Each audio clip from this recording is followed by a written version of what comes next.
네, 어제 국회 본회의에 상정된 방송미디어통신위원회 상임위원 후보자 추천안. 그런데 국민의힘이 추천한 천영식 상임위원 후보자는 국회 본회의 문턱을 못 넘었습니다. 어떤 문제가 있는 건지 현재 국회 과방위원회 여당 간사를 맡고 있죠. 김현 더불어민주당 의원 나오셨습니다. 네, 안녕하세요. 네, 어서 오세요. 목소리 너무 좋으시네요. 아유, 감사합니다. 또 이렇게 또 라디오 할 때는 약간 더 힘을 줘서. 그러니까 네. 평소에 사석에서 만났을 때 봉지욱 기자랑 네. 완전 다른데요? 그때는 좀 힘을 빼고 하죠. 그렇구나. 목소리 너무 좋아요, 진짜. 지난해 10월 1일로 저는 기억이 되는데요. 방송미디어통신위원회가 출범하면서 이진숙 전 방통위원장 이게 자동으로 나가게 됐고. 네. 근데 지금 벌써 넉 달이 넘었는데 네. 아직도 정상화가 안 되고 있어서 급기야는 이재명 대통령이 방송미디어통신위원회 빨리 가동해라 이렇게까지 말을 했는데 네. 이거 왜 이렇게 늦어집니까? 일단 먼저 죄송하고요. 사실은 지금 TBS가 이렇게 어려움을 겪는 이유 중에 하나도 방미통이 정상화가 더디게 되면서 생긴 문제이기 때문에 저희 청취자들에게도 국회 활동하고 있는 한 일원으로서 제때 속도 있게 못한 점에 대해서는 먼저 사과 말씀드립니다. 사실은 저희가 이제 방미통일 설치법을 통과시키고 이제 국회의 목도 있고 국회 추천 목이 여당 2, 그다음에 야당 3 이렇게 5명이고요. 대통령 추천 목이 2분이세요. 그래서 방미통일 위원장은 인사청문회를 통과해야지만 되는 거라서 이제 그 임명이 조금 사실은 조금 더디게 지금 됐어요. 계속 2분만 계셨던 거잖아요. 그리고 그다음에 이제 비상임위원은 이제 대통령 추천이 됐고 사실 여야 추천목에서 저희가 중간에 원내대표가 교체되는 일이 또 있었잖아요. 그러다 보니까 그 이제 공직자 후보자 추천위원회 심사 이 과정이 조금 한 달 정도 지연이 됐고 또 이제 야당에서도 적임자를 찾는 과정과 여야 협상하는 과정에서 조금 혼선 내지는 지체가 있어가지고 생각보다 한 2달 정도가 늦어진 거로 보시면 되는데요. 어저께 천영식 상임위원은 상정은 됐으나 사실 조국혁신당에서는 당론으로 부결 입장을 정했고 나머지 야당도 이제 그 유사한 입장을 갖고 있는 정당이 있었고요. 저희는 자율 투표로 했는데 저희 가방위 입장에서는 사실은 방미통일가 정상화되는 것 중요하지만 제대로 정상화돼야 된다는 입장이고요. 그동안 방미통일 전 방통위원장 중에 사실 정치적 편향 때문에 방송 장악 또는 방송사에 대한 탄압 그리고 KBS, MBC, YTN 사용화 과정에서의 불법성, 그다음 TBS를 이제 서울시와 서울시 의회가 조례 폐지하는 과정을 방치한 점 등이 그동안 있었던 일이기 때문에 상임위원은 사실은 방미통일 설치법에 준하는 그런 편향되지 않고 방송의 자유와 공적 책임과 공공성을 다 잘 지킬 수 있고 헌법 정신을 준수할 사람이 상임위원이 돼야 된다. 여나 야나 마찬가지다라는 입장이기 때문에 자율투표를 통해서 이제 부결이 된 거죠. 그런데 이제 찬성도 112표인가 많이 나왔어요. 그러니까 민주당에서도 일부 좀 찬성한 거 아니냐. 그럴 수 있어요. 왜냐하면 자율투표이기 때문에. 그리고 국민의힘 의원들이 다 들어오지 않았어요. 그러니까 본인들이 다 들어오고 저희가 찬성표를 많이 던진 의원들 포함하면 부결 안 됐을 수도 있습니다. 근데 지금 어제 이분이 안 된 이유는 펜 앤드 마이크였다가 지금은 펜 앤 마이크로 이름을 바꿨는데 이게 인터넷 매체잖아요. 천영식 대표 이분이 이제 국민의힘이 추천한 방미통일 상임위원인데 어떤 문제가 있어서 사실 그 2018년도 KBS 이사로 됐는데 본인이 출마하겠다고 하면서 1년 8개월 만인가 그 자리를 박차고 나간 거예요. 이제 그런 부분에 대한 이제 사실은 공직에 있는 분이 좀 진실되게 자기 그 활동을 해야 되는데 정치적인 목적으로 KBS 이사를 그만둔 게 하나가 있었고요. 과거를 보면 그다음에 2025년도에 그 우파의 플랫폼이다. 펜앤마이크가 그렇게 하면서 이제 칼럼이나 이렇게 펜앤마이크의 기고한 사람들의 성향을 보면 계엄을 두둔하고 그다음에 내란의 정당성을 설파하고 그다음에 민주당 이재명 대표나 그다음에 대통령에 대해서 허위 조작 정보를 유포하고 이제 이런 점이 사실은 공정하고 객관적인 일을 하지 않았던 윤석열 정부의 패단을 그대로 할 수 있는 우려가 있고요. 또 하나는 이렇게 되면 정쟁화돼요. 방미통위가 그동안 원래는 합의기구인데 이분이 그런 우파의 플랫폼으로 자기 정치를 하면 제대로 된 논의가 될 수가 없고요. 사실은 하반기에는 1년 6개월 동안 부위원장을 하는 자리입니다. 국회를 상대로 이제 일을 해야 되는데 이 정도의 생각과 그동안의 태도로는 도저히 그 방미통일을 온전하게 그 정책 결정을 할 수가 없다는 점에서 이제 문제가 된 거라고 봅니다. 네. 그러니까 그 펜 앤 마이크란 데가요. 제가 예전에 취재할 때 보니까 리박스쿨의 펜 앤 마이크 해설위원으로 활동하는 분이 리박스쿨의 강사 활동도 했고 보니까 최근에 보니까 비상계엄은 내전에 불가피한 결과. 라는 뭐 제목에 뭐 기고문도 실어주고 이런 것들이 지금 문제가 되는 거네요. 그렇습니다. 그리고 사실은 그 소년보 목사 있지 않습니까? 얼마 세계로 전에 교회. 세계로 거기랑도 연관이 돼 있어요. 펜앤마이크 천영식 대표가. 그래서 얘기했던 것처럼 이거를 본인이 예를 들어서 공영방송에 대한 허가, 그다음에 보도 전문 채널과 그다음에 종편에 대한 승인, 그다음에 유료 방송 사업자에 대한 그런 재승인 심사를 해야 되는데 본인의 이런 사상적 경향을 가지고 재단을 하게 되면 굉장히 어려운 문제가 발생을 합니다. 근데 이게 미디어 방미통위 위원이 되려면 자격 요건이 신문은 제한이 없더라고요. 방송사 출신은 3년 이내 안 되고 통신사 출신도 안 되고. 근데 신문은 뭐 그냥 바로 임용 추천될 수 있고. 왜냐하면 신문에 대해서는 저희가 뭐 허가 승인 이런 제도가 없기 때문에 그렇군요. 대상에서 빠져 있고요. 방송사에 대한 재허가 재승인 등록 이 문제를 관리 감독하는 기관이기 때문에 신문에 대해서는 좀 제한이 없는 건 맞습니다. 근데 지금 국민의힘 장동혁 대표가 결국에는 이거를 결재를 했을 것 같은데 그렇습니다. 지금 국민의힘 내부가 난리잖아요. 왜 절연을 안 하냐. 윤석열과 헤어져야 된다. 못 헤어진다. 이러고 당내 분란이 상당한데 이런 상황에서 이 천영식 후보자를 강행한 국민의힘 의도는 뭘까요?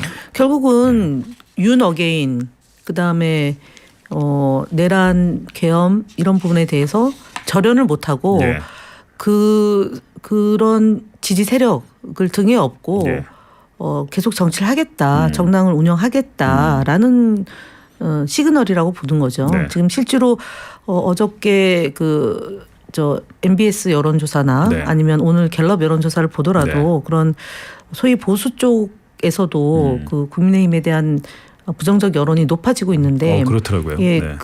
실제로 국민의힘만 내지는 장동혁 체제에서만 지금 현재 이런 흐름들을 못 읽고 지방선거 결과와 무관하게 본인의 그런 정치적인 거치 내지는 생각 이걸로 지금 당을 운영해서 생기는 현상들이라고 봅니다. 사실은 이미 이 이진숙 전 방통위원장이 그 유튜브에 출연해서 발언한 내용이나 아니면은 이제 대전 MP 사장 시절에 썼던 법카 문제나 이런 것들이 다 법적으로 문제가 있어서 재판 검찰에 경찰 조사받고 검찰에 지금 피의자로 돼 있는 상황이잖아요. 그럼에도 불구하고 반성 사과 안 하는 거고 그대로 그와 유사한 형태를 반복적으로 한다는 얘기는 소위 보수보다는 극우적인 성향을 띠고 있거나 그 우파의 유튜브들을 보고 듣고 하는 그 당원과 지지자들 겨냥한 정치를 하고 있기 때문에 이런 현상들이 있는 거라고 봅니다.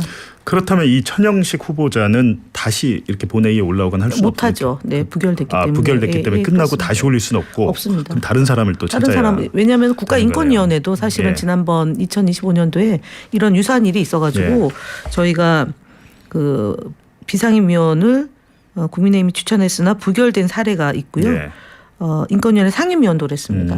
좀 극우적이거나 인권 감수성이 떨어지는 부분에 대해서 의원들이 개별 헌법기관이기 때문에 사실은 당론으로 정하지 않은 한은 자율투표를 하는 거잖아요. 그때도 찬성 99표 반대 168표로 상임위원이 부결된 게 있었고 비상임위원도 부결이 돼서 다시 그 추천해서 절차에 따라서 지금 활동하고 있습니다. 그래서 그렇게 되면 네. 국회 기능이라는 것은 사실은 극단적인 주장들은 좀 배제시키면서 정상적인 국회 운영을 하겠다 내지는 네. 좀 법적인 테두리 안에서 일할 수 있는 사람을 임명해 달라라는 취지입니다. 네. 이게 무슨 조직도를 하나 들고 네. 오셨는데요. 예. 이게 조직 화면 잠깐 띄워주시면요. 예. 가운데 보니까 여기 손효숙 리박스쿨 대표 있고 네. 얼굴은 제일 크네요. 정광훈 목사가 네. 있고 이거 어떤 내용입니까? 저희가 지난해 사실은 이 리박스쿨이 이제 댓글단을 만들어서 네.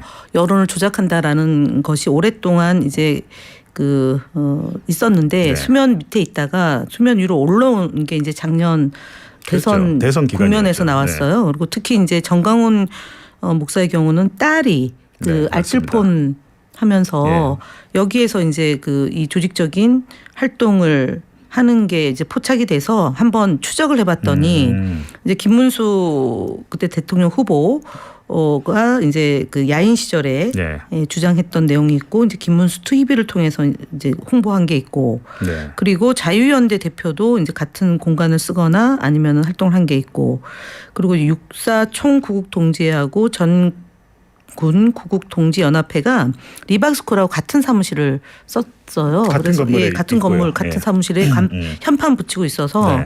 이렇게 이제 사실은 태극기 부대라고 하는 집단과 그다음에 어게인 전두환, 어게인 윤석열 네. 얘기하는 집단들이 조직적으로 움직이고 있다라는 점을 이제 저희가 포착을 하고 당시에 만들었던 거예요. 여기에도 이제 펜앤마이크의 이제 강사로 대기자 김용삼 이 사람은 네. 김문수 도지사 때 대변인을 했고 그때 리박스쿨에 강사를 했고 그래서 펜앤마이크와 연결이 돼 있다. 이 점을 이제 만약에 제가 어저께 우리 의원들의 설득이 좀 안 되면 요걸 좀 뿌리려고 했는데 굳이 그럴 필요가 없이 펜앤마이크의 극우성을 다들 잘 알고 계셔서 자율투표를 했습니다. 네.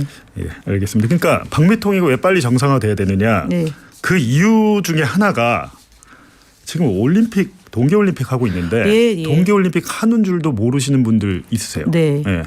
그게 이제 보편적 시청권을 보장해야 되는데 방송법상에 근데 이제 그게 이제 단독으로 수익을 창출하려고 어쨌든 구매를 했는데 통상 이제 공영방송에서 공동으로 이거를 구매를 하거나 사후 구매를 해서 같이 방송을 해줘야지 우리 기량 있는 선수들이 이제 활동상이 국민들에게 제대로 알려지고 대통령도 이 말씀하셨잖아요. 네, 그렇게 열심히 준비해서 메달 따고 하는데 국민들이 모르는 게 말이 되냐. 되게 그 부분도 좀 죄송하고요. 사실은 중재 노력을 기울였으나 좀 안 됐고 그다음에 방미통위도 사실 이거를 조금 더 적극적으로 해야 되는데 방미통위가 정상화되기 전이니까 KBS가 좀 제대로 협조가 안 된 측면이 있습니다. 특히 파우치 박장범 때문에 KBS도 사장. 경영난이 좀 있고 그다음에 광고 판매 수익도 줄고 그러다 보니까 그런 이유를 들어서 협상이 잘 안 됐습니다. KBS가 협상이 안 되니까 MBC도 덩달아서 좀 안 된 측면이 있어서 6월달에 있는 월드컵에서는 원만하게 해결하기 위한 노력을 좀 방미통위도 하고 방송사 간의 논의도 좀 잘 되게 중재도 하고 그래야 될 것 같습니다. 그러니까 지금 제작진이 동계올림픽 끝난지도 몰랐습니다. 끝난지도 사실은 지금 몰랐어요. 또 패럴림픽만 지금 들어가 남았다고 있기 하고 있는데 이게 원래는 방송법에도 보편적 시청권 이런 개념이 있잖아요. 그렇습니다. 그래서 우리 국민 90% 이상이 볼 수 있어야 된다는 건데 JTBC의 단독 중계 자체가 법 위반은 아닌가요? 그러면? 아니요. 그게 또 고시로 되어 있는 시청률 그 부분을 또 맞췄기 때문에 법 위반은 아니고요. 그러니까 뭐 케이블 해야 방송 한다가 아니라 이런 것들을 통해서 하도록 한다. 그러니까 규정이 좀 약간 애매한가요? 모호하게 만들어져 있어요. 네. 그래서 그 부분에 대해서도 법 개정을 통해서 이번에 있었던 것을 반복하지 않게 해야 된다라고 지난번 가방위 회의 때 저도 지적을 했고 대통령 국무회의에서 지적된 내용에 대해서 방미통위가 좀 더 적극 행정을 해라 주문을 했습니다. 사실은 이 부분 역시도 이제 정상화가 되지 않아서 생긴 현상이긴 한데 공직사회가 여전히 좀 이를 제대로 안 하면서 네. 생긴 국민 불편함도 있었다는 점이 있습니다. 네. 지금 월드컵이 당장 6월이면 네. 이거 빨리 어떻게 해야 될 것 같은데 그러니까 가능할까요? 지금 이제 2월이니까 네. 3월 달 안에 이 예. 문제에 대해서 해소를 해야죠. 네. 그러네요. 그렇다고 해서 뭐 강제로 팔게 하거나 또 이게 또 쉽지 아니 이제 않잖아요. 보편적 시청권은 예. 사실 보장해야 되고 이제 직접 수시라는 국민들이 이제 가구당 3.7%인데 적죠 사실은. 아니요. 그 전파를 3.7%라고 하더라도 예. 이 3.7%가 인당으로 계산하면 훨씬 더 많이 늘어나는 네. 거죠. 그리고 사회적 약자나 소외계층 그다음에 소위 이제 이 IPTV를 시청하지 않는 국민들에게 시청할 수 있는 걸 보장해 주는 게 국가의 역할이기 때문에 네. 그 부분은 많고 적음의 문제는 아니고. 아니 근데 가격 협상이 만약에 KBS에서 공영방송에서 해라라고 했는데 JTBC와 이게 가격이 너무 안 근데 맞아서 못한다 이런. 서로 양보하고 협상을 잘 해야죠. 이번에 JTBC가 혼자 해가지고 손해가 더 커졌잖아요. 손해가 크다고 하더라고요. 더 크기 때문에 그 부분에 대해서는 잘 할 수 있도록 뭐 이거보다 더 어려운 문제도 해소하는데 이 문제가 해소 안 되면은 네. 안 된다라는 입장이어서 예. 이거는 진짜 급하네요. 네 급해요. 당장 네. 급하고 저는 개인적으로 이제 국회 가방에 제가 이제 참고인으로 몇 번 나갔잖아요. 네, 많이 그때 이제 나오셨어요. 유일인 방송통신심의위원장의 네. 청부민원 사건 때문에 갔는데 네. 윤석열 정권에서는 수사 안 하다가 갑자기 이제 정권 교체되니까 경찰이 수사하기 시작했고 서울경찰청이 한다고 하더라고요. 네. 근데 이거 되게 심각한 문제였던 것 같은데 그냥 유야무야 그냥 끝나는 것 같습니다. 아니에요. 유야무야 끝날 수가 예. 없고 사실은 박미통위가 해야 될 일 중에 가장 큰 거는 이제 KBS가 이제 12월 3일 날 계엄을 네. 파우치 박이 미리 알았다라는 그런 폭로가 있잖아요. 이 부분에 내부 폭로가 대해서도 있었죠. 네.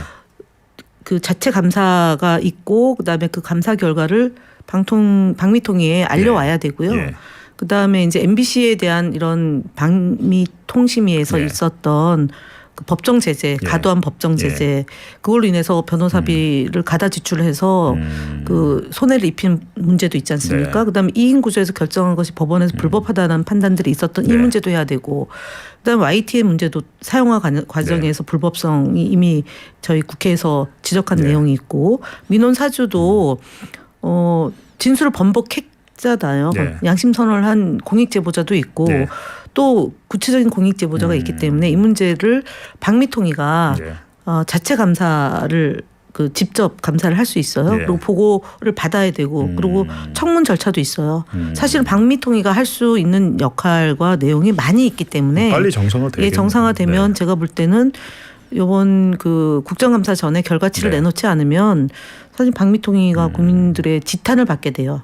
그렇죠. 네, 국회도 작년 책임을- 10월에 출범했는데. 저희가 2024년도 5월 30일부터 국회가 시작이 돼서 24년도 하반기 예. 그다음 25년도 상반기까지 대통령 배출되기 전 네. 1년 동안 저희가 정말 피를 쏟는 심정으로 네.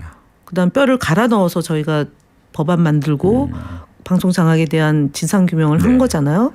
그렇기 때문에 법제도 개선하고 새로운 재정법 만들어 가지고 7인 구조로 만들었던 만큼 정상화되면 이 모든 문제에 대해서 발빠르게 국민들에게 보고해 주셔야 됩니다. 예. 알겠습니다.